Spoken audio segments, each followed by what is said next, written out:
প্রথমবারের মতো পাকিস্তানের বিপক্ষে ঐতিহাসিক টেস্ট সিরিজ জয়ের সুখস্মৃতি নিয়ে বুধবার মধ্যরাতে দেশে ফিরেছে বাংলাদেশ জাতীয় ক্রিকেট দল।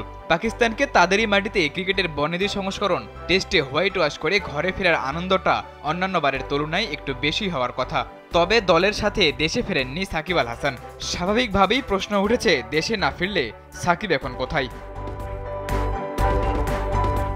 পাকিস্তান সফর শেষে দুভাগে বিভক্ত হয়ে দেশে ফিরেছে ক্রিকেটাররা। প্রথম বহর ঢাকায় পা রাখে রাত 11:30টায়, আর দ্বিতীয় বহর পৌঁছায় রাত 2:15টায়। পূর্ব ঘোষণা অনুযায়ী দুই বহরে ঢাকায় আসা ক্রিকেটারদের সঙ্গে ছিলেন না দেশসেরা অলরাউন্ডার সাকিব আল হাসান।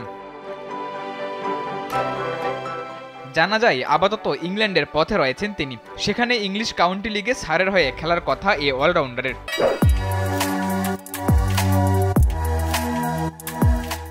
জানা গেছে সতীর্থদের সঙ্গে করাচি থেকে দুবাইয়ের বিমানে উঠেছিলেন সাকিব। তবে সেখান থেকে দেশের বিমানে না উঠে লন্ডনের ফ্লাইটের জন্য অপেক্ষায় ছিলেন বিশ্বসেরা এই অলরাউন্ডার।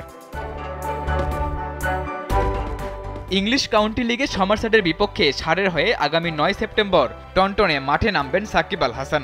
সারের হয়ে 4টি ম্যাচ খেলার চুক্তি থাকলেও আপাতত খেলবেন 1 ম্যাচ, কারণ জাতীয় দলের প্রয়োজনে ছাড়তে হবে সারে, এমন শর্তেই তাকে অনাপত্তিপত্র দিয়েছে Bangladesh cricket board BCB. 2 test ও 3 ম্যাচের টি-20 সিরিজ খেলতে আগামী 15 সেপ্টেম্বর ভারত সফরে যাবে বাংলাদেশ দল। এ সফরেও দলের সঙ্গে থাকবেন সাকিব।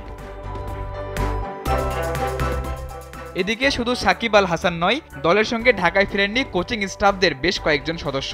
ভারত সফরে যাওয়ার আগে ঢাকায় ফিরবেন তারা। জানা গেছে বোর্ডের সঙ্গে জরুরি বৈঠক করতে দলের সঙ্গে ঢাকায় ফিরেছেন প্রধান কোচ চন্ডিকা হাতুড়ে সিংহে। তার সঙ্গে ঢাকায় এসেছেন ব্যাটিং কোচ ডেভিড হ্যাম্প। বোর্ডের সাথে আলোচনা শেষে ছুটি কাটাতে নিজ নিজ দেশে ফিরে যাবেন এই দুই কোচ।